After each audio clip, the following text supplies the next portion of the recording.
panorama des financements climat est une étude que nous publions chaque année au sein de l'Institut de l'économie pour le climat. C'est une étude dans laquelle nous établissons un suivi des investissements climat qui permettent de réduire les émissions de gaz à effet de serre, mais aussi des investissements fossiles, donc dans la production, la distribution et la consommation d'énergie fossile, qui retardent la transition.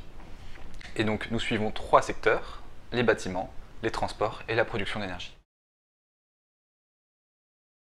Les investissements climat sont en nette hausse en 2021 et atteignent 84 milliards d'euros. Cela résulte de 3 facteurs: le rattrapage des chantiers après la crise sanitaire en 2020, l'augmentation des financements publics et la mise en œuvre de mesures réglementaires.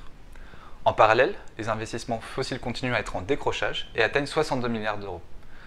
On pourrait se réjouir de ces deux évolutions, mais nous identifions 3 points de vigilance. Le premier, c'est que le renchérissement des matériaux et l'augmentation des prix d'énergie risquent de pousser certains acteurs à renoncer ou à reporter à des projets d'investissement climat. Nous ne connaissons toujours pas le niveau des financements publics après 2022 et le plan de relance. Et aussi, il faudra investir plus en vue de l'atteinte de la neutralité carbone en 2050. Le niveau des besoins d'investissement dépend du scénario de transition auquel on se réfère. Nous avons estimé les besoins d'investissement associés au scénario de transition de l'ADEME. Ces scénarios ont pour point commun de viser la neutralité carbone d'ici 2050, mais représentent des choix de société très contrastés.